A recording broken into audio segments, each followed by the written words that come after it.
This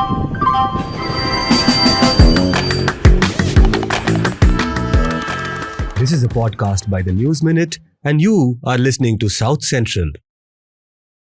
Hello and welcome to South Central, a TNM podcast where we put the South at the center. I'm Dhanya Rajendran, your host, and as usual, joining me in the studio is my co-host, Pooja Prasanna, the reporting head of the News Minute. Hello. So last week has been very eventful for Pooja. In fact, for us, we watched Kerala Story 2 and we published a video review. If you haven't watched Pooja's review, then please do go and watch it. I have to tell people that my producer Megha, who's producing this show, Megha and I had to go for, let me explain. Our colleague Lakshmi Priya came because there was a review. Dhanya inflicted it upon herself just in solidarity. No, I mean, how do you engage with propaganda if you don't actually engage with it, right? So I do want to watch, I want to read, I want to understand. I do compulsively even go check what do some of these hate propagators actually say on their social media handles. But somebody, I must say, somebody in comments was kind of enough. They put 100 rupees. They said, this is towards your therapy. So thank you for that. But that's one movie where I couldn't finish my popcorn bowl because I felt physically sick, right? Yeah, I mean some parts of it were really horrendous. And what is perhaps dangerous is that it's not a very badly made movie also. Anyway, going away from Kerala Story 2, before we plunge into the headlines of the week, let me remind you, South Central is a podcast that drops every Friday. You can listen to us on YouTube, on Spotify, Apple. And I used to tell all of you, go to Spotify and like it. And many of you diligently did. But it seems like that stopped. Do not stop. Go back to Spotify, like the podcast. And this week, we have published a very important story on the News Minute. It's on Praveen Pagadala. Praveen is a Christian preacher. Actually, he was a Christian apologetic who died on March 24, 2025 in Andhra Pradesh. Why did his death become so controversial? Why did Christians across the two Telugu states protest? Why did they never believe the police version that Praveen was actually intoxicated by alcohol and he had multiple accidents, 3 accidents, and in the 4th accident, he actually passed away? It's a long form story. Do read it. Janvi has spent months trying to talk to people. It was not easy because a lot of them were very wary of talking to the media because the government in Andhra Pradesh has taken a position that anybody who even talks about it, there could be cases filed against them. It's behind a paywall, but it'll be very well worth your time. Also to understand how apologetics work. I was going to ask you. So yeah. No, but they should read the story. That's a subsect? It's a sect? No, it's not a subsect. It is just a group of Christians who do a particular thing and they're spreading across South India now. They're there in Kerala, Tamil Nadu. They're called Christian apologetics. So do read what is the kind of work that they do. The story is behind a paywall, as I said, but there's one more paywall story we published last week. This is by Furkan. He did a story on the new NDTV for a new India, which is headed by CEO Rahul Kanwal. We got a lot of comments from people who are not from within the media that it was an insightful story. So do check out both these stories and write to us at southcentral@thenewsminute.com. Now, over to Pooja for the headlines. We start with Kerala. CPIM gears for the finalization of candidates. It will be a busy week. The Kerala's ruling party enters a decisive phase this week with its state secretariat and committee convene on Thursday and Friday. By the time this is out, they would have convened. And they will be finalizing the candidates for the upcoming elections. In a related headline, this is from our weekly Power Trip, which is our political newsletter. Why KK Shailaja may be fielded from a new constituency. Dhanya, how much do we want to tell our viewers today? No, as in the CPIM says that they're going to change your constituency, which is Mattanur now, to Peravur. This is a constituency that she has won once and also lost once. So she's going to go back there and contest. And they're saying that Mattanur is a safe seat and we don't give safe seats to any big leaders because they should take up a challenge and go win somewhere else. But Peravur is not going to be an easy battle for KK Shailaja. For 2 reasons. It has a large Christian population. Sunny Joseph, the Congress leader, has been a 3-time MLA from this place. He is quite popular there. It's not impossible also. But there is, I feel there is an undercurrent of, shifting Shailaja or coming up with new rules. No, coming up with new rules. And anybody in the CPM you ask, on record, off record, whatever record, they will never say one word which goes against, what the party says. And by party, euphemism is against says. Pinarayi Vijayan. Yes. Given that Kerala is the only state where they've been in power now, I think he's become the party.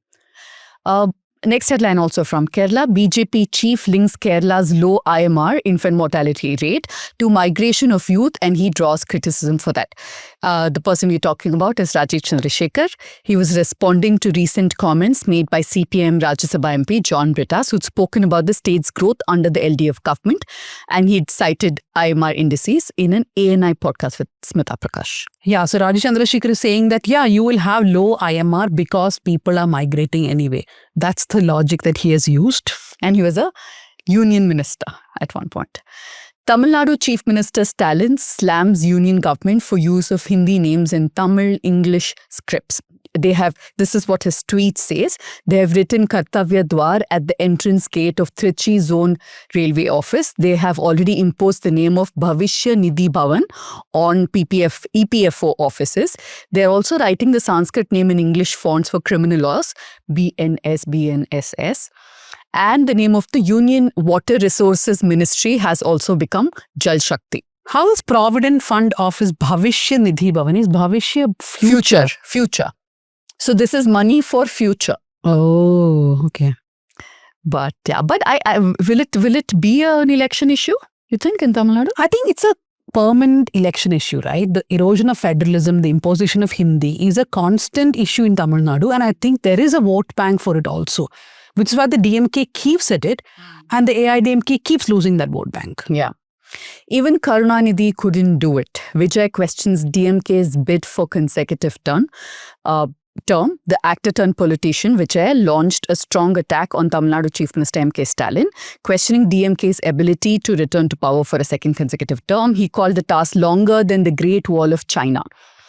So, I mean, first thing, we should stop calling him actor-turned-politician. I think he's just a politician. Second thing, I don't think it's a strong attack on anybody. It is just a speech. But Jayalalitha has done it in the recent past. She has won a consecutive term. And Stalin looks to be quite in a safe position now, considering the fact that the Congress will not be leaving the alliance. Whereas it is actually Vijay's TVK which is left without an alliance for whatever reason. Anyway, moving to Karnataka. Chief Minister hits back at BJP for accusing him of spying on DK Shivkumar. Leader of opposition in the assembly, R. Ashoka, had alleged that Chief Minister Siddaramaiah is spying on State Congress Chief DK Shivkumar.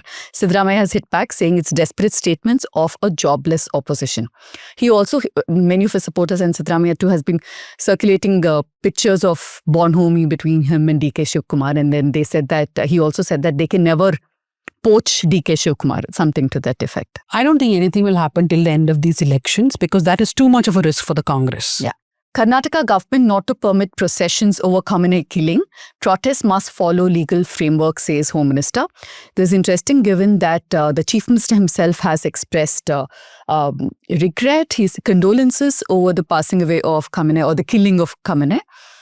The Karnataka government, no surprises it has done this because for many, 3 years since the government has been in power, people have been asking them to go to the High Court and to ensure that that there's a reversal of the judgment by the High Court, which only allows protest in the Freedom Park of Bengaluru. But the Karnataka government doesn't want to do it. They have filed cases against people who demonstrated against Israel, farmers who have protested. So I am not surprised at all that the government is saying no protest elsewhere. No, but they're saying at least it'll be allowed with a certain framework. I remember... Which is again in Freedom Park. Be that as may, here in MG Road, when I was there to cover a pro-Palestine protest, there was lathi charge. So, yeah. Dubai authorities stepped in. Indian embassy absent, says Karnataka MLC Bhoje Gowda after return from West Asia conflict zone. He's a JDS MLC. JDS is in alliance with the BJP. And he said that he found himself stranded in Dubai amid the escalating tensions involving the United States, Israel and Iran. And he alleged that the Indian embassy failed to extend any support during the crisis and credited the Dubai administration for ensuring his safe return. I think he also thanked the Karnataka government for being in constant touch. He took the name of Krishna Bairegowda, who's a sitting minister in the government. But I'm just curious to know, we tried contacting him, what a state government and its representatives could do that the Indian government could not. Bulldozer rule of Congress in the state alleges BRS's working president KT Ramarao. This was something that even the Kerala Chief Minister Pinarayi Vijayan said that after Karnataka, the Congress in Telangana too is using bulldozers to demolish houses of economically poorer sections of the city. I think this is also in relation to the story that we had put out a few days ago about this one particular apartment called Madhu Park Ridge, which stands in the way of this Gandhi Sarovar project, which the government wants to build. And it is going to be demolished. We have a video story on it done by Anjana Meenakshi. Another headline from Telangana, Kishan Reddy seeks white paper on Telangana's finances. He says the centre, that's the union government, gave nearly 12 lakh crores in 12 years. 12 crore. Yeah. Union Minister for Coal and Mines G. Kishan Reddy has in fact demanded that the Telangana government release a comprehensive white paper before the state's budget. And he said that they were meant for drainage networks, road widening, railway expansion, bridges, flyovers, hospitals, etc., etc. And our last headline from Andhra Pradesh, Andhra government takes measures to run 10 medical colleges under the PPP mode in 2 financial years, the minister has announced. Okay, that sounds like a positive headline. Correct. But as we had a South Central previously, it's not a positive development where the government is giving medical colleges to PPP mode, which means there will be private investment. And we do not know how this investment will pan out in the years to come. So positive spin to a negative development. But do go and watch that episode. We've put the link in the description. So it's a wrap for this week on the headlines. Yeah. Yes, we are done with the headlines and we'll now move on to the discussions of the week. So we have a very special guest joining us today on South Central. It is Dr. Thangam Subramaniam. She's a gynecologist based in Bengaluru with over 30 years of experience. Now, Dr. Thangam is part of Doctors Without Borders, or MSF, a medical humanitarian non-profit organization that ensures medical care in some of the most conflict-ridden areas of the world. Dr. Thangam has served with MSF in Yemen and Afghanistan. During the COVID pandemic, she worked as a frontline volunteer in COVID care units. But the reason why she's here today is because she fought a very important case in the Karnataka High Court recently. Dr. Thangam wanted to donate her kidney to a stranger, which is quite difficult under the Indian laws. So she approached the court saying that she would like to make this altruistic donation, and the court allowed her. So she's just undergone a surgery a few days ago, but she's still come here to join us here on South Central. Thank you very much for joining us, Dr. Thangam. Thank you. Thank you for having me. Dr. Thangam, you decided that you want to donate one of your kidneys way back in 2016, I think. So it's been almost 10 years, this journey for you. Can you explain to our audience what exactly happened in these last 10 years? Yes. So my journey of trying to donate one of my kidneys started a while back. And when I signed up for the posthumous donation of my organs in 2014, that was a very new concept at that time. And I signed up for it and was carrying around the organ donor card. Even now I have it with me. But I came to know that even if you have done all the paperwork and everything is in order, but at the time of your death, whether your organs, even you have pledged and you have made your wishes known to your next of kin, everything is okay. But still, the actual conversion to donation happens in very, very few cases. It might be because of the, where my death happens, place of death, time of death, mode of death, immediate availability of next of kin to sign. Even if I have signed earlier, the next of kin should be able to sign that paper, allowing my organs to be harvested. And so I realized that the control is taken away from me, and it is more on circumstances and other people. And I did not want that. I wanted to be in charge, and I wanted to donate an organ, and the one which I can spare, which I have 2 of when I'm alive without risking my life, is the kidney. And so I decided I want to donate my kidney. So then started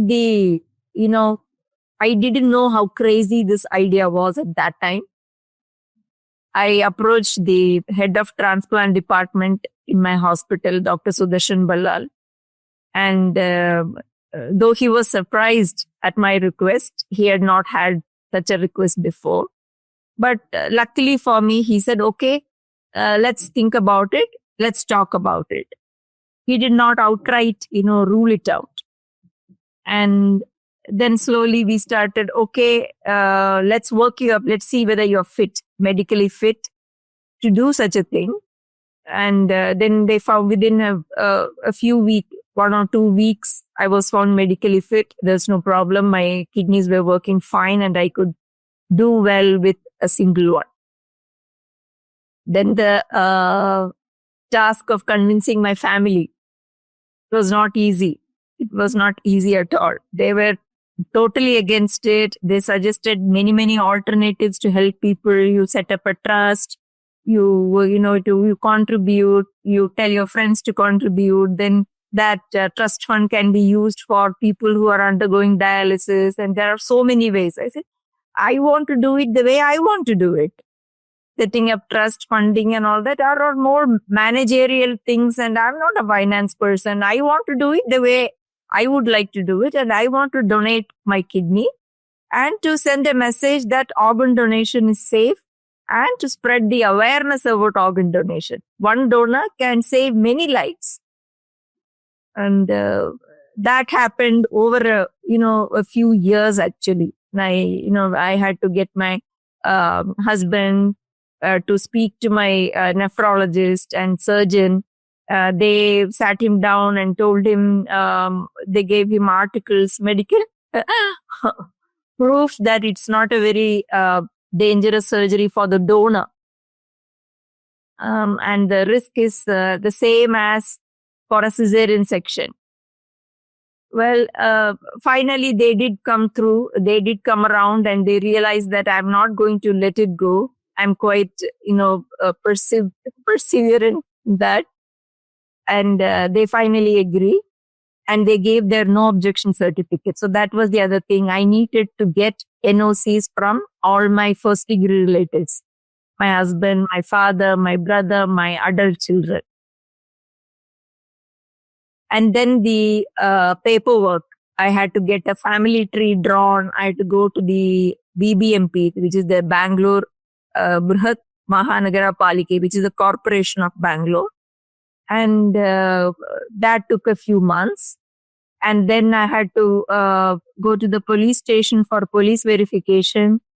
Again, that was met with a lot of, suspicion. What is she doing? Why the hell is she doing this? And then eventually they came around, the police constable with a team of people from the police station. I was videographed at home. They interviewed me. They interviewed my family. They even talked to my neighbors, interviewed my neighbors to find out. Basically, I think all this is to make sure there is no monetary transaction for the donation, considering so many scams that we get to hear. So all this procedure happened, and then, but still there is something called a hospital-based authorization committee, which has to approve of every single transplant that happens in my hospital. And that committee members were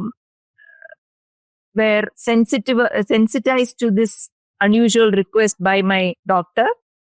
And they were quite discouraging. They said, no, I don't think this can happen. We have never done this before. I don't think it is possible.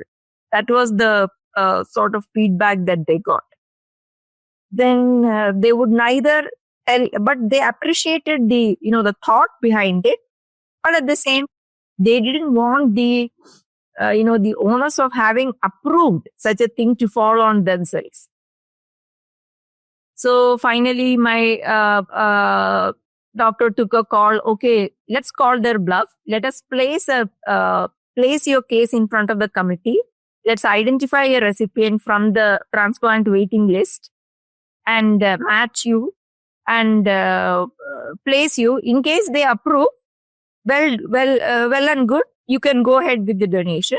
And if they don't, they will have to give it in writing, the reason and why they have not approved. And then it will give us a point to rethink what we are going to do.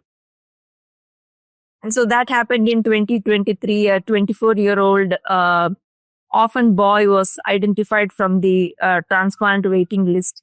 He was in end-stage renal kidney failure and was undergoing dialysis alternate days. And he was matched with my blood group and tissue types, and our file was placed. They interviewed me, the committee consisting of some 8-10 members. It consisted of administrative cadre of Karnataka, health secretary or the chief secretary, one of them, someone from the legal judiciary also, and some NGOs, some doctors, and Manipal hospital head also was there. So 8-10 members were there. They videographed me. They gave me a patient hearing. Then they interviewed my family.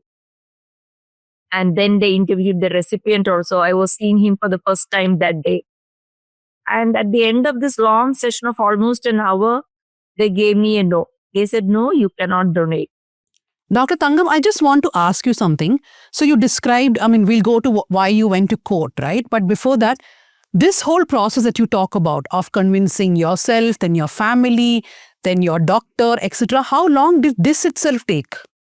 Yeah, this entire process, I started in 2016. And to reach my file to reach in front of the committee was 2023 March. So it was almost like 7 years, 6.5 to 7 years at that time. And in between, there was a gap because of COVID. The entire transplant program had fallen on its face. There was nothing happening in my hospital because of COVID. Almost 1 year, 12 to 18 months, we did not have any elective surgeries. That was another setback. And the reason they gave, to deny permission was the most ironic of all. They told, since a relationship could not be established between the donor and the recipient, we are denying permission. And that was what was very, very disheartening for me. My whole premise was altruistic donation, that I did not know the recipient. If they had told, okay, at the current point in time, there is no legal sanction for altruistic donation, hence permission denied, I can understand that point. What they denied was, we could not establish that you two are related, and hence we are denying permission. I felt quite down for quite some time. I was, maybe it's a dead end. I've done all that I could. And for almost a year, I was not, thinking about it. And then I concentrated on my MSF work. It was around the same time that I was matched for Yemen. And I went on my first mission to Yemen at that time, 2023. And then I came back and I approached my transplant when I was back with a lot of vigor again after my MSF stint. I approached the transplant department again. Sir, I'm back. I don't want to give up. And at that time, I found that recipient with whom they had matched me earlier, that boy had passed because he could not get a kidney. The dialysis either stopped working or his disease had progressed a little more, or maybe he could not afford, I don't know. He was an orphan boy. Somehow he was being, kept on the treatment by his distant uncle. So I don't know which of these factors played a role, but I realized that he had passed. And then that was a big blow for me. And I almost took like a moral responsibility as to why did I give up? Then that was when I decided, through the help of Dr. Ballal, I asked, sir, what is the next step? He said, whatever possible at our level, we have done, Tangam. I think next is we have to go to court. And that was the decision which I took in January of 2025, that I will go to court.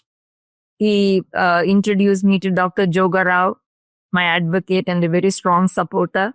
Because of sir, I am here today. Otherwise, this would not have happened. So he said, give me all your documents. Let me study it. I don't give you a promise because it has never happened before.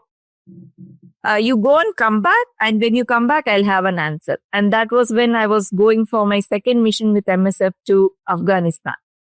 So I came back in end of May. So June, he said, doctor, I think we have a fighting chance. If you are okay, I will file it in the High Court.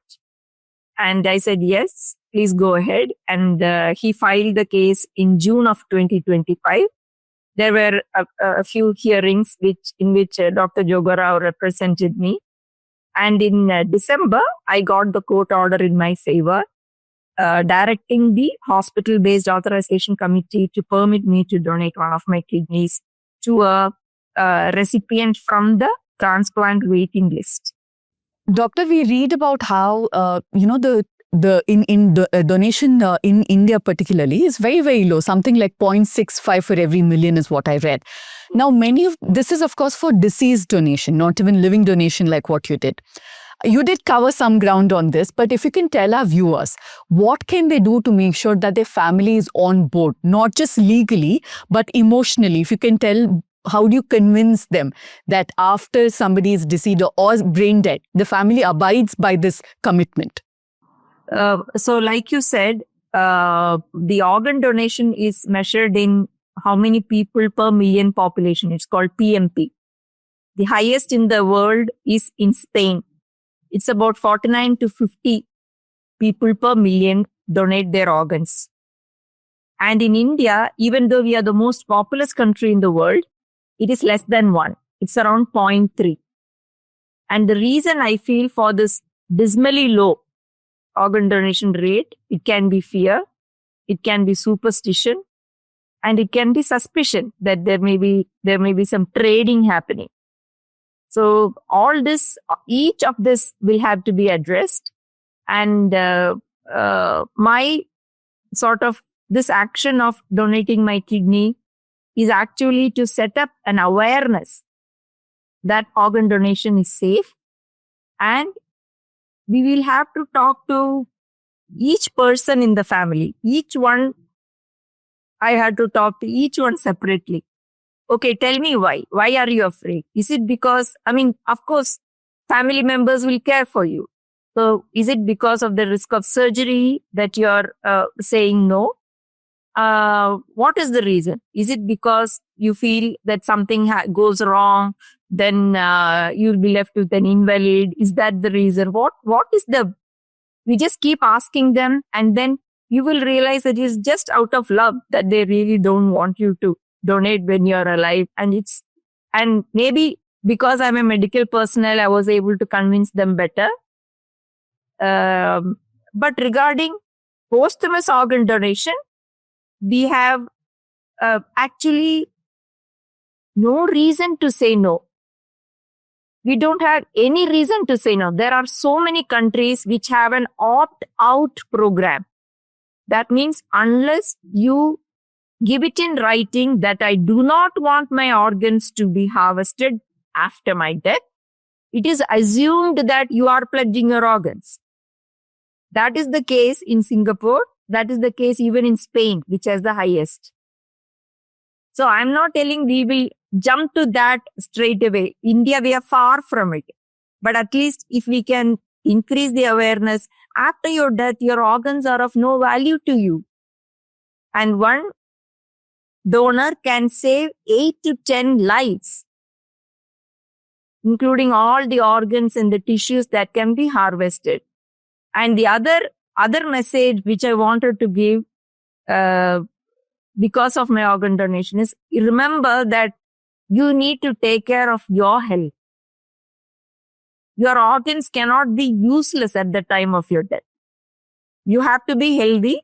You have to maintain your health. You should not be diabetic. You should not be hypertensive. So many other things.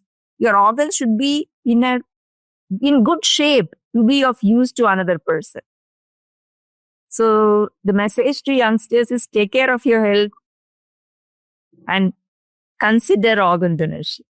So just for everybody's perspective here, in India, we do have laws which which dictate how organ donation should be made. The Transplantation of Human Organs Act 1994, it's gone through several amendments, and there's a 2011 amendment. Certain states have their own rules. I think Tamil Nadu has the transplantation of human organs and tissues rules. Andhra Pradesh has rules. Several states have their own rules also. So altruistic donation, which is a person donating an organ to a stranger, is not barred or prohibited by the law as far as I understand. I did try to speak to a doctor before we came for this session. But what normally happens is that if, let's say, I'm someone who wants to donate an organ, I will tell the system that I want to donate to a particular person, right? That he's not, she or she not my relation, but I still want to donate. And the system understands that. In Dr. Thangam's case, initially, like your doctor correctly pointed out, let's call the bluff. Initially, she was willing to just donate to a person. She had not identified one. So it was very easy for the committee to just say that, no, this can't go on. But when she found a person also, why they said no to her is a mystery. But let's also not forget that there is a reason why these laws are in place. Because in India, we have seen, I've covered after the tsunami, there was a huge racket where the kidney racket was there. There was a liver donation racket where poor people are given money and they're made to do these donations. Recently in Tamil Nadu, which I think is one of the states which has been quite vigilant over organ donations, we saw a scam playing out in 2 hospitals in the state, and the state was once again forced to reissue rules that every donation must go through a very strict vigil that the committee has to say, no matter it's a relative or distant relative or a stranger, whether the donor is alive or dead. So there is a reason, right, Dr. Thangam, that we have these laws in place. You are, of course, I don't know how to describe, but you're someone who went, who has done something which perhaps not many other people do. Therefore, for the system, you are someone they could not understand very fast. Correct. I agree. I don't blame them at all. In fact, in my first committee sitting, I said, sir, I can appreciate. I'm not telling you to pass a law telling that whoever wants to donate to whoever, please allow. That is not my appeal. Take it on a case-to-case basis. Case-to-case basis. Without your approval, no one can donate. So when a case comes, very deeply scrutinize them. No problem. Go through all the details. Go through their bank statements, income tax, everything you go through. Convince yourself that there is no monetary transaction, and then only. But please don't deny me permission. That was my appeal. And how are you feeling now? You've just gone through the surgery a few days ago. How are you feeling now? Yeah, no problem. I have 2 friends who had donated their organs, but these are to near relatives. And I know that it did take a lot of time for them to recuperate, sometimes months. How are you feeling? I'm feeling good. I'm like 3 weeks post donation. I'm feeling good. I'm feeling there's no undue pain. The small pain of the surgery will be there, which is expected, and hopefully I'm due for a checkup in another week, and I will most probably cleared for work. In another 1 week, 10 days, I should be back at work. That's my aim. And maybe in another couple of weeks, I should be back at my routine. Ma'am, what are the organs one can donate as a living donor? Kidney is one. What are the others? Kidney is one. Part of the liver is another. But kidney donation has been in practice for many, many, many years. Liver donation is a relatively new player on the field. It is not without risk. The liver is a very vascular organ. That means it has a lot of blood supply, and the preparation is separate. It is intense, and the preoperative preparation and this thing is intense. We can donate. In fact, I had suggested to my doctor, which I was, very much rebuked for. I said, sir, anyway, you're going to have me open. Why don't you take a little bit of the liver also? From the liver waiting list transplant you can give. Then my doctor lost his pitch and said, please keep quiet. It is not so easy as you think. Kidney is different. Liver is a totally different ball game. Yes, but part of the liver can be donated and it regenerates. Liver is an organ, it can regenerate. Considering my threshold of pain, I should be cracking jokes, but I will not. I will restrain myself because of how inspiring your story has been. But I want to let you go just asking something unrelated to what we've been speaking till now. As we know, there is a war playing out, which is being called the America-Israel-Iran war. You are someone who has served in a conflict-ridden, war-ridden region. What are your thoughts as you see the war around you? And last 1 or 2 years have been, I mean, not even 1 or 2, right? First we saw the Ukraine war, which is still going 3 on. years almost. Then the genocide in Palestine, which is again going on. And it's a third simultaneous war. And there are so many other civil wars happening across various regions, right? What I would like to note is that I'm not a political person. I'm not a political person of who is right and who is wrong. What I find is that it's always the marginalized who are affected by war. And most often they are women. Most often they are women. The access to healthcare is affected. Like when I served in Afghanistan, I could see that they had lost their voice. They had lost their identity. The right to education is taken away from them. And their healthcare is in a dismal state.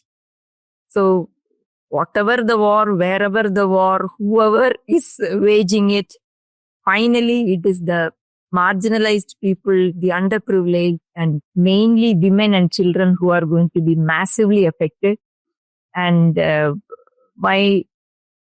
if you can call it like a plea, because all wars have to stop. Nobody gains from a war. And my journey into MSF was sort of triggered by seeing a pregnant lady during the second day of the Ukraine war, I think February 25th of 2022, 4 years ago. I saw a pregnant lady being carried down a staircase of a bombed hospital, maternity hospital in Kyiv, Ukraine, by 4 civilians, I think, or maybe it was the hospital attendants or whoever. Fully pregnant lady. She was being carried down. And then the follow-up news came the next day that that lady had died. The baby also died. And somehow, though this idea of MSF was in my head since my medical school days, it never came to reality because I was, studies, then married, then children, then work, then children's studies and all that. But it kept nagging me. When are you going to do it? And that triggered, that sight of that woman, pregnant woman triggered. And then since then, I have seen that whether it is in Yemen or in Afghanistan, these are the 2 places where I have served, it is always women who are the sufferers. And nobody gains. It's not a question of who is right and who is wrong. Yeah, that's a very important point. And just to wrap up, I want to remind everyone that I was just looking through the Act, the Transplantation of Human Organs Act. Point number 19 clearly talks about strangers donating organs, a part of the organs, and it says that the authorization committee can decide.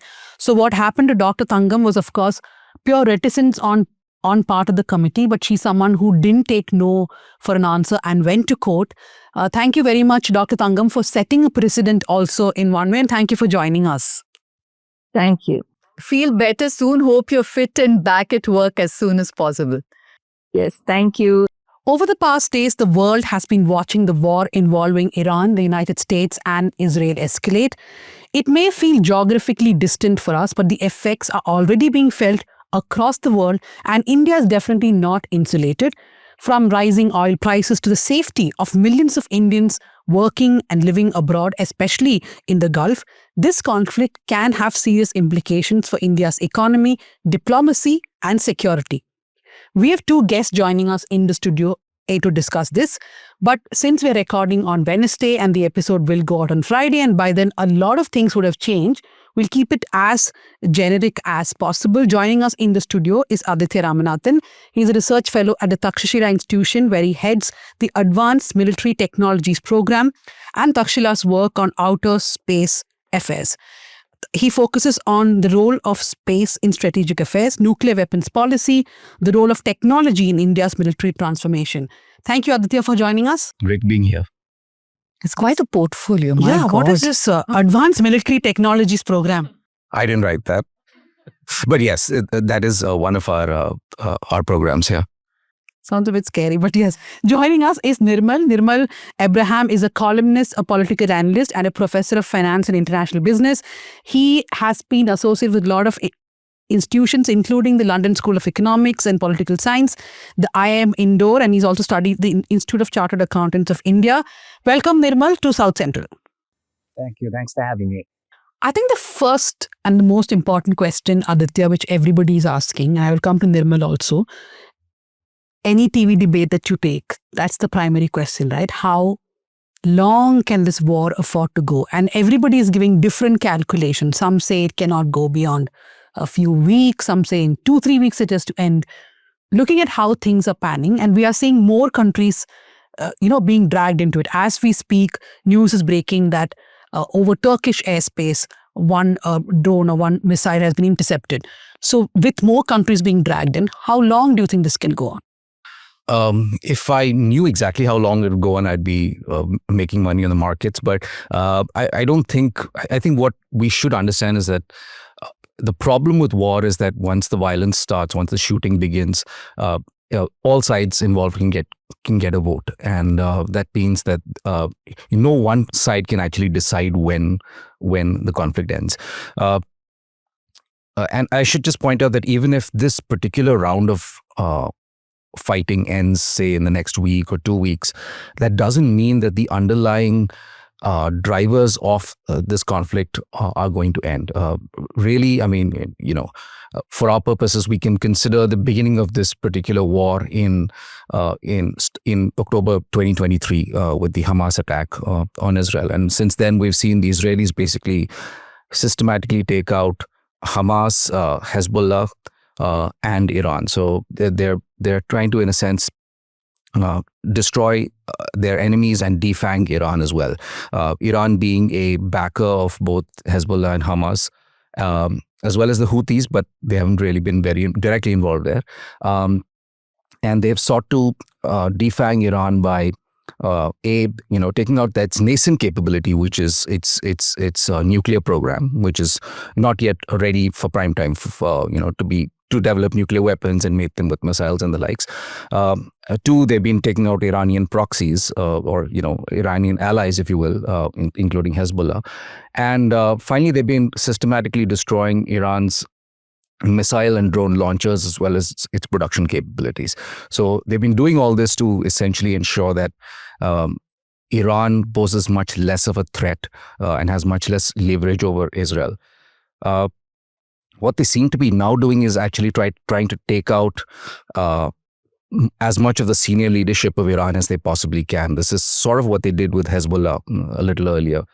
And it's an ambitious goal, and it may not be accomplished in one round of fighting. The Iranian state is deep. It's got institutions. There's a lot of people there who can take the place of those who have fallen.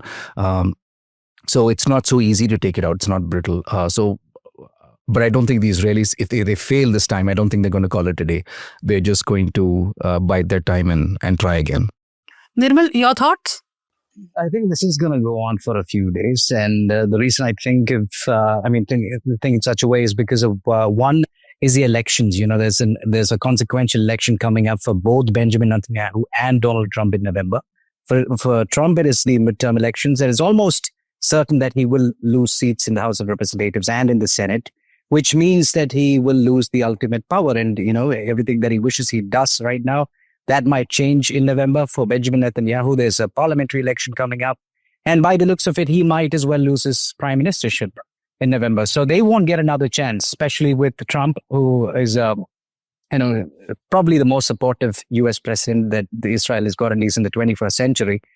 If you look at his first term, he recognized Jerusalem as the capital, the official capital, recognized Golan Heights as official territory of Israel, brought about the Abraham Accords and ensured that they had good relations with the Arab nations. And even this term, he helped attack Iran's nuclear facilities for Israel. So Netanyahu knows that this is the best chance that they have, and they have to get it done soon, because you cannot extend it till June, July, or August, where it might heavily affect the chances of both Netanyahu and Trump in the elections.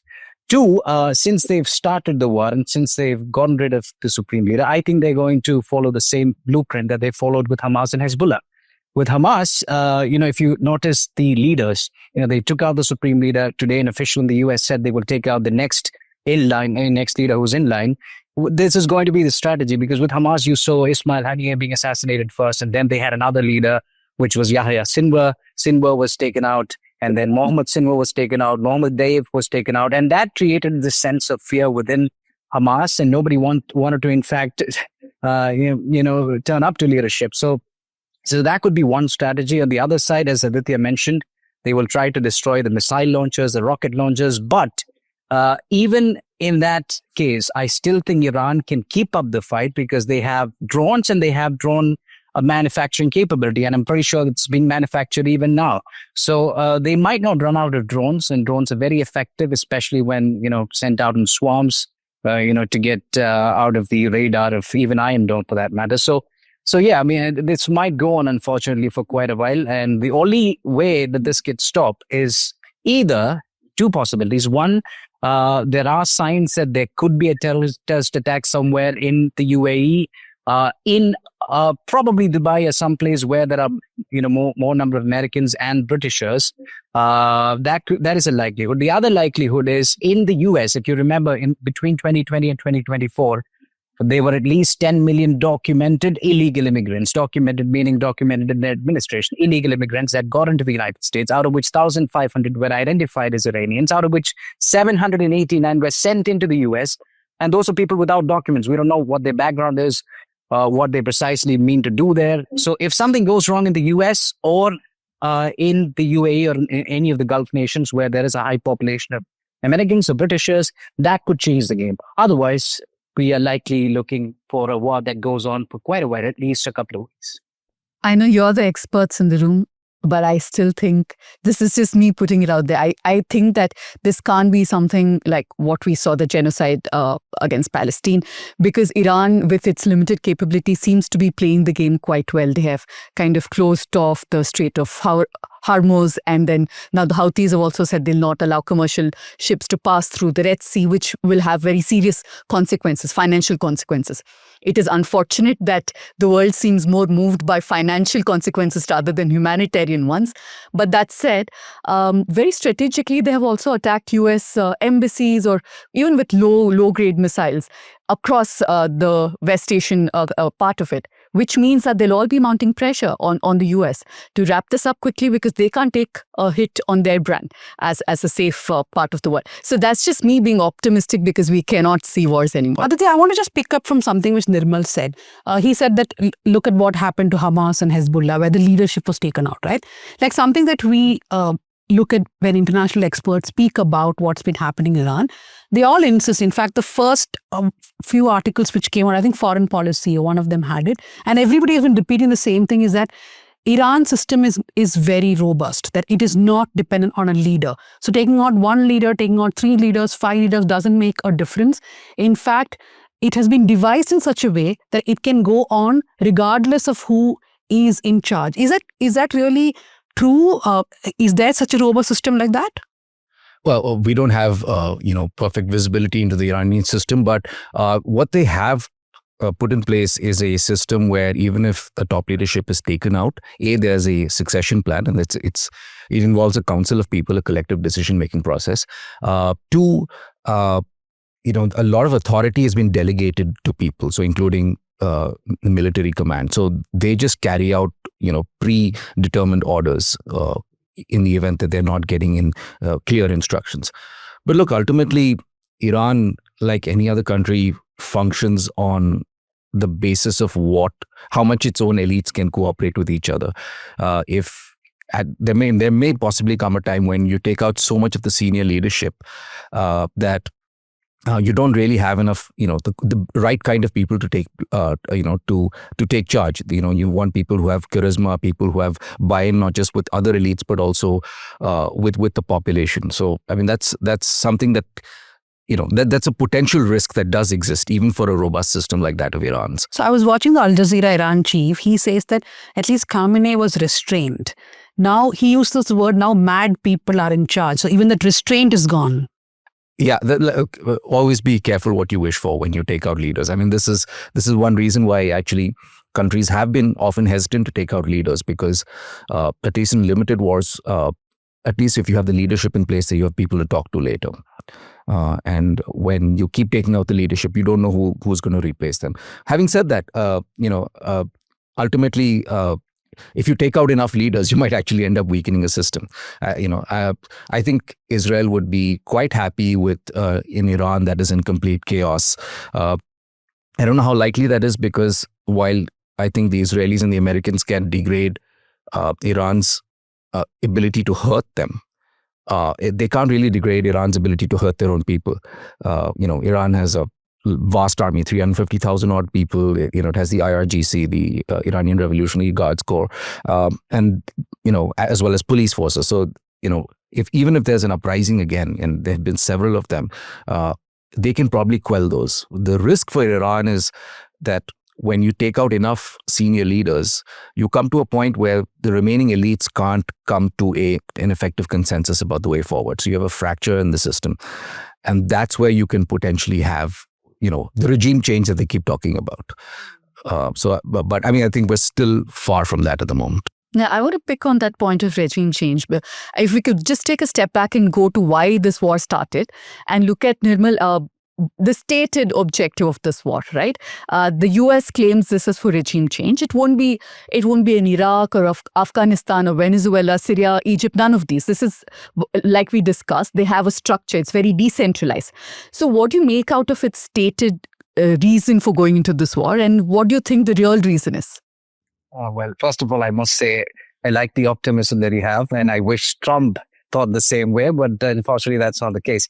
Yeah, so talking about why they started it, I think it's primarily because, although they claim that it's a nuclear power that they're worried about, they're also worried about the ballistic missile scheme, or the development of ballistic missiles by Iran, and also the support that they give to Hezbollah, Houthis, and Hamas. And, as much as I'd like to criticize US and Israel, we shouldn't forget the fact that despite the community living there suffering from unemployment, the youth unemployment is 30%, inflation 40%, currency, deflated to, almost to a point where you have to give 13 lakh Iranian rial to get a US dollar. So it's, while this is happening, every single year, the Iranian administration was giving $700 million US dollar in military aid and other support to Hezbollah, 150 million to Houthis, 150 million to Hamas. And that somehow doesn't add up, to the narrative that they're building. So I think the US is right as far as that is concerned. So, yeah, the support that they give to Houthis, Hamas, Hezbollah, and the other militias in Iraq and Syria, that's something that concerns the US. The development of ballistic missiles. And in fact, if you've listened to a podcast that Benjamin Netanyahu gave to Ben Shapiro in November 2025, he in fact mentioned, which I think is not true, I really don't think it's true at all, he mentioned that to the people of America, he was making an appeal. He said, you might be thinking that Iran at the moment have ballistic missiles that go as far as 2,000 kilometers. Is that what you think? I know for certain that they have intercontinental ballistic missiles that can go till 8,000 kilometers. Add 3,000 more kilometers to that, and that is the cost of America. Are you not worried yet? Do you not want to respond yet? Do you not want to support us yet? That was the appeal that he was making. I don't know how many people in the US believe that. Seems like they did, but I absolutely don't think it's true at all. But anyway, so those were the concerns, the stated concerns. Here, though, the real reason, which as Aditya and Anya mentioned, is, of course, regime change. Because regime change, in fact, fulfills all of these things. Ticks all of these solutions. They want to get rid of nuclear power. They want to get rid of the ballistic missile development. They want to get rid of support for the proxies. All is done if you change the regime. That's what Trump wants. But as Aditya rightly mentioned, it's very difficult to make that happen. because of the structure itself. They already have a 3-member council that has replaced the leadership, an expert panel of 88 members who will find another leader, and the IRGC that will support them in the offense and defense, and the Basij militia in case a protest breaks out. The Basij militia will take care of the protests, and the military worth about 800,000 people. So it's not that easy, number one. Number two, you spoke about Venezuela, where it was so easy. Just, you got rid of Maduro, end of story. We haven't had a discussion yet because everything is under control there. Delcy Rodriguez literally listens to Trump, and the US is now taking care of their oil and the money that comes from it. So it's not like Venezuela. Iran is at least 2 times bigger, has 3 times the population of Venezuela, and has a very complicated, sophisticated structure, as Aditya mentioned. So I think it is going to be hard for the US. The only way they can do it, though, is if you look at their history. From 2001 to 2026, they've made, I would say, 4 major, of course, several ones, but 4 major. 2001 2001 Afghanistan, 2003 Iraq, 2011 Libya, and 2026 Venezuela. In all of these cases, except Libya, they have had boots on the ground, which means they did a ground invasion. That's the only way that they can force a regime change, because of the fact that Iran does not have an opposition. You look at the last 3 years, we've had countries that have tried to, take out administrations and, create political change through protests. Nepal, Sri Lanka, Bangladesh, they all had a strong opposition, and it is the opposition that led the charge, which is why they were able to take out the administrations. That's not the case with Iran. Yes, Tanya, I want to just disagree with one point where you said that Iran is believed to pay this much money to Hezbollah, Hamas, etc. every year, and Iran is in is financially strained. People there are not living in the best of conditions. All that is fine. The world is concerned, America is concerned. But to go to war, there are requirements, especially of imminent threat. And there was no imminent threat as far as America is concerned. In fact, when Rubio was asked, there is a press meet in which he says that, anyway, Iran would have been attacked by Israel, and then Iran would have immediately retaliated by attacking America. So we had to take the first mover and be defensive. So there was no imminent threat that way. That's what the world is questioning, right? True. Absolutely agree with that. There was no imminent threat. Plus, they were actually making progress in 3 rounds of negotiations. In fact, Iran was ready to make compromises. That's what we've heard so far. And so that's what makes the world feel bad for Iran and angry at the US and Israel. That's where they went wrong. However, is it true that they provide support to the proxies? Yes. Is it true that they're getting involved in other areas and creating conflicts and lack of peace in the Middle East? True. But as you rightly said, is it the role or the responsibility of the United States to take care of that? Absolutely not. No country can take care of the administration or the issues that happens within a country. It is absolutely not US's right. Who had to do it? The United Nations had to do it. But unfortunately, the United Nations, as you know, and as we say in every discussion since the last war started with Russia and Ukraine, is essentially useless. I hate to say it, but essentially useless. And that's the reason why, it's a systemic failure that countries like China, countries like Russia and the United States can impose their will on smaller countries in the absence of a system where there is monitoring or negotiation that happens. A quick point, Aditya, to you before we look at India's role here. The fact that, there has been a lot of protest from within Iran, but the way both the countries have gone right now and the killing of the children, 150, 180, whatever the number is, do you think that has actually been counterproductive? The fact that people are now so angry, do you think that will prevent a regime change? So nobody likes being bombed. So, there's always a potential that people will rally around the flag. That's always there. So, Iranians may be protesting or even violently opposing the current regime, but they don't want necessarily Israel or the United States to come and bomb them and have a say in what sort of government they have. Look, but ultimately, from what we understand, Iran is a divided society. There are people who are opposed to the regime. There are people who have welcomed this war. There are people who support the regime. There's a whole range of people in that country. I think it depends on really who you ask. Unfortunately, if you ask the parents of children who've been killed, they have a different view. But there might be others who might believe it's an acceptable cost if it means that they can get rid of the current regime. bring the focus back to India. Is India's worry immediately going to be about oil prices and, of course, Indians living abroad, right? These will be our first two major concerns, right? Absolutely. So India's big concerns are its diaspora and energy. Diaspora because we have something like 9.7 million people there, about a crore of people, most of them in the Gulf countries. So the UAE, Saudi Arabia, Qatar, Kuwait, Bahrain, and Oman. Besides that, so there's a question of their safety. One is their safety. B, while these regimes are stable, what might happen is, for example, if you have an economic crisis, you might find people out of a job and without a legal visa status, and so we might have to bring them back, fly them back in the thousands. In the remote contingency of having to do a mass evacuation, you'll have to use ships. The problem is that the Strait of Hormuz is a risky place to move ships through. So those risks do exist, and we can be sure that this contingency plan has already been worked out, in the government, just as a matter of routine.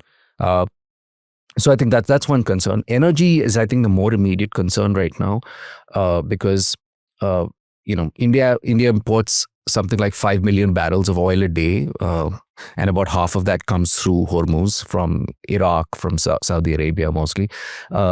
And also about half of India's gas, LNG, comes from the region, mostly from Qatar. So that's a lot of energy. India does have some strategic reserves. We hear different estimates of what it is. We probably have, between the refiners and India's own and strategic reserves, we probably have something like 45 days of reserves.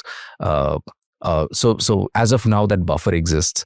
But for India, the best outcome would be for the war to end right now and for the Strait of Hormuz to be opened up. There are ways in which this could play out. In 1987-88, during the so-called tanker war, when Iraq and Iran were fighting, basically the US escorted shipping through the strait. They might have to do something like that. The worst case, or at least the more extreme case, is that they basically start systematically taking out the Iranian Navy. That's a more complicated thing because Iran has lots of options. They can mine the Persian Gulf as well as the Strait. That's very hard to deal with. The coastline, if you include the Persian Gulf and the Gulf of Oman, is something like 1,500 kilometers. That's a lot of places where you can place anti-ship cruise missiles. And taking out every single battery on that coast it's going to be very time-consuming, probably involve casualties. So that's the worst-case scenario, and that will probably take weeks to pull off. In that time, it's possible oil prices will shoot up. As of now, there's slack in the system because Russia is still producing oil. We give up our Russian oil, but we may have to go back to it if that happens, if oil prices shoot up. What would Trump say then, I wonder? Modi ji, my friend, is going back to Russia. We'll know on the day that it happens. Nirmal, what are your thoughts on the political reaction, right? Like, it's not good news for India at all if this continues for days or weeks, because unlike China, our reserves itself are not really good and we will run out of our reserves.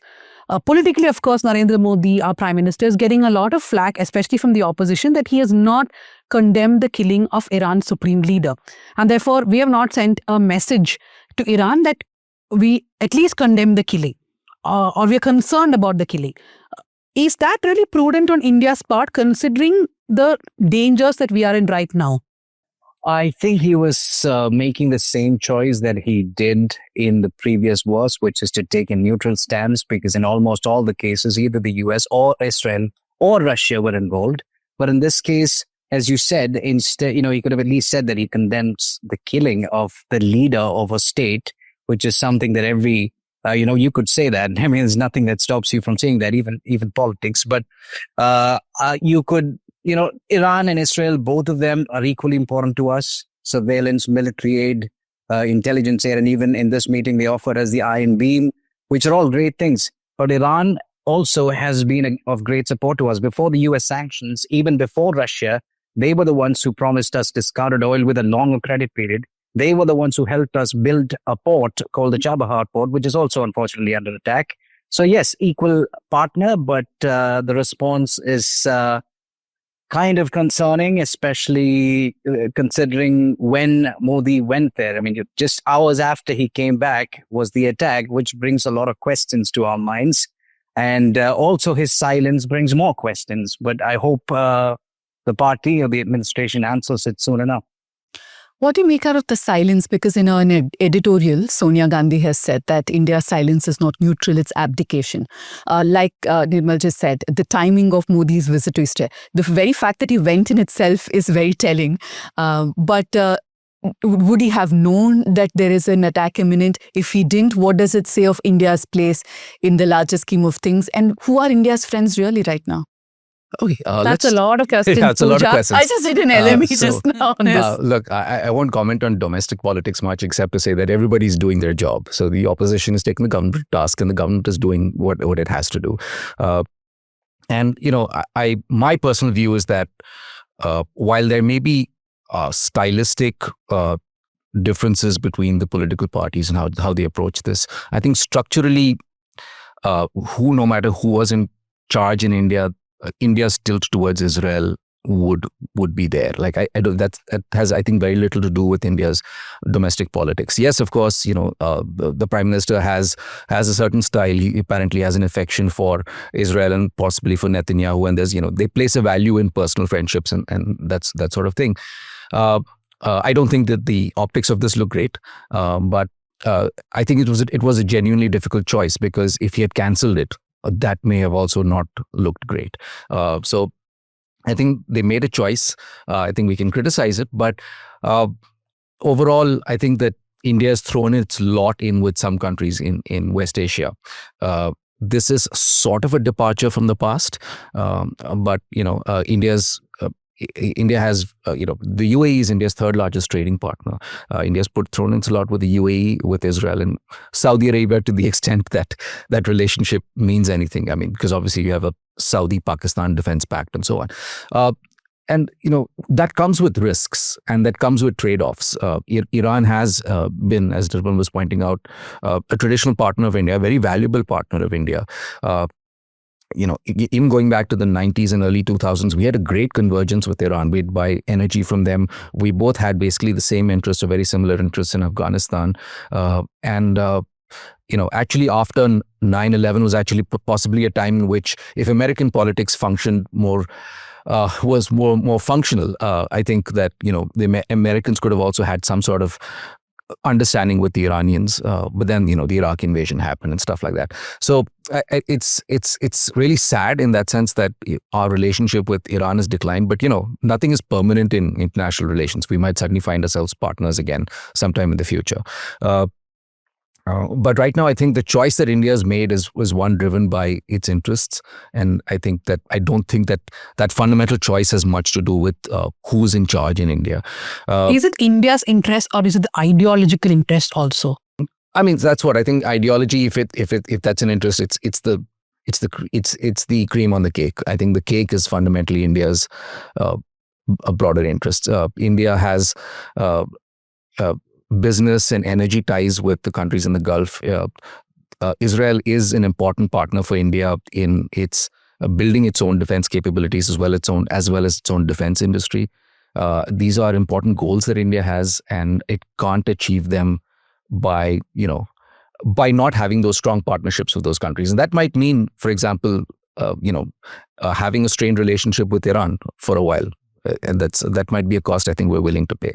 On the ideological part, I was reading recently that if people in Israel could actually read some of the thoughts of the founding fathers of RSS, their pro-Nazi kind of thought, and what they thought of the persecution of Jews, they might be in for quite a shock. But I just want to understand from both of you. There was NAM. Now India is pretending to be neutral. I say pretend with responsibility, because we don't know where they stand. So is there a difference between the non-alignment movement, where you deliberately, intentionally said we will not take sides, and now being somehow caught in a crossfire between multiple players? Nirmal, you want to go first? Yeah, well, I think, I hate to say this. I know we are the fourth largest economy in the world, but we are still a soft target for many countries, including the US. And we are not where China is or where Japan is. unfortunately. So, yeah, I mean, it's a time where we have to take neutral stances to maintain our relationship with partners. And you saw that in the Russia-Ukraine war. But the good thing that this administration has been doing, I'll have to mention that as well, is that they have taken a stance, a neutral stance. And, every time if you look back at the timeline, every time he's visited Israel, in a few months' time or a year's time, he would have visited Palestine as well. I think it happened between 2014 and 16, if I remember it right. So India have always tried to balance it out, even between enemies like Israel and Palestine or like Russia and Ukraine. But as far as the statement goes, I think that is going to cast doubts on the minds of people. But I hope it will come out because and here's the other thing. It's easy to be in the opposition because you're not accountable or responsible to anybody. So it's easier to make the claim that, oh, you didn't do it, you should have done it. Why did you do it? Why did you go there at this time? Were you aware of it? Making questions is easier. But on the global stage, if you are the leader of a country like India, you'll have to be very careful when you deal with especially countries like Israel and the US. And we saw what the US could do to India if they wanted to. And we know that what would happen to us if we lose Israel. So yeah, it's a bit tricky. I mean, when you're in the opposition, easier to ask questions. When you're in charge, it's a little different. Just two quick points of disagreement. One, yes, I mean, it must be easier to ask questions, but that's also their job. It is their job to criticize the foreign policy, so that I think we can't fault them on.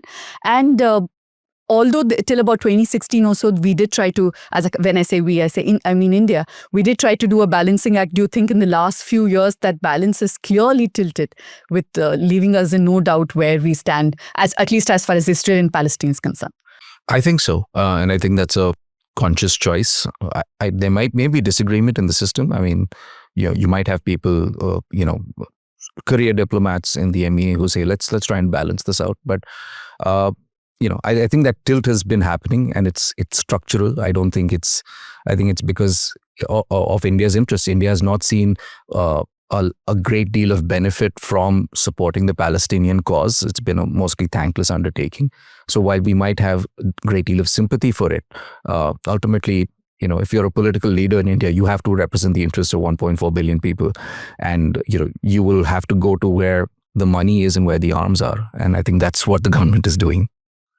Pragmatism over basic humanity problem. Okay, since this has gotten too serious, Nirmal, are you watching news channels and getting shocked? Because I see news channels and I'm getting like mini heart attacks every time. I wonder what people living in India who have their relatives abroad, families abroad, are you like getting calls from people saying, is it really so bad?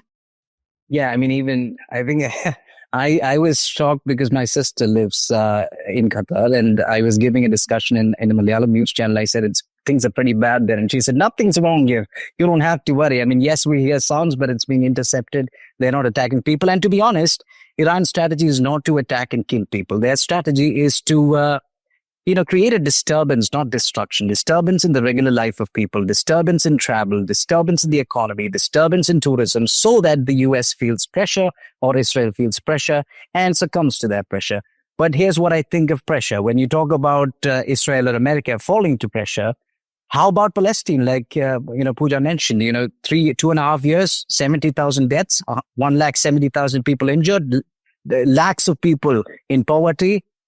They were not pressurized. They didn't succumb to that pressure. So do you think 150 people would make a difference to the US and Israel? I don't think so.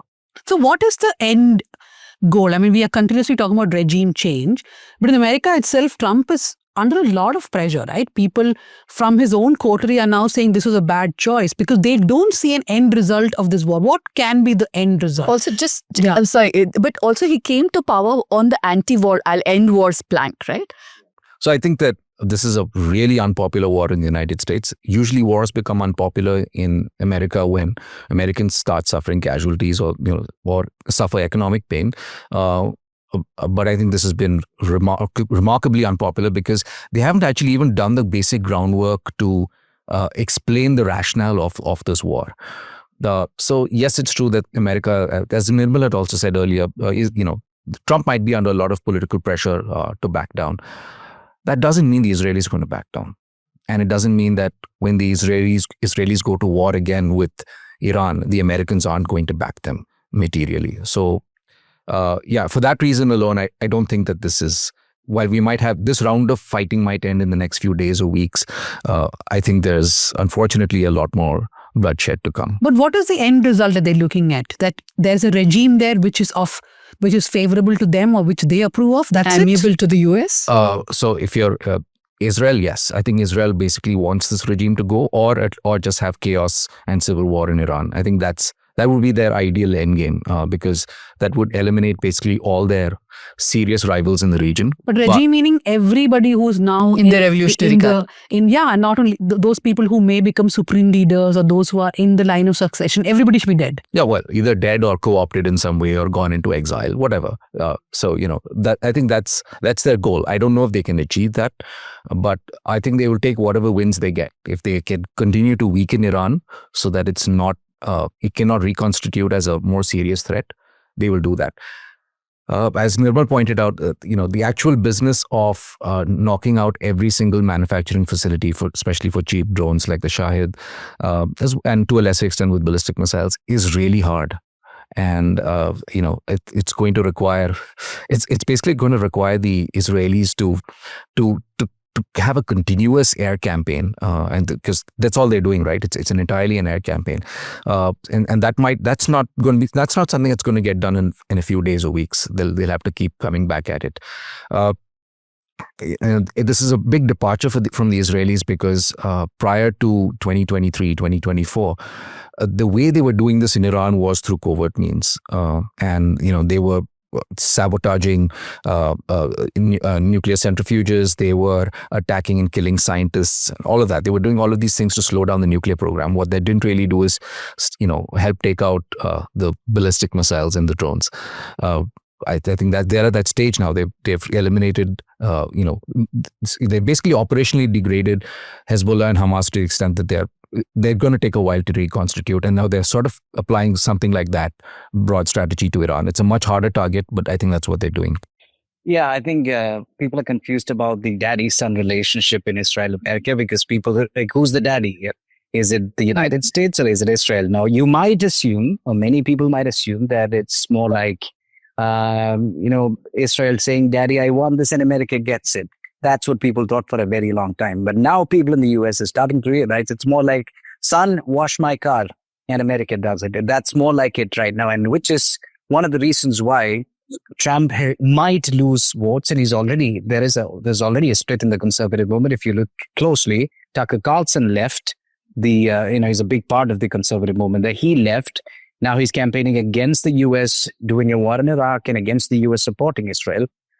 Candace Owens left for the same reason. Charlie Kirk, who died, was about to leave, and Candace Owens is doing a wonderful investigation associated to it. He was about to leave, and there are many conspiracies associated to that as well.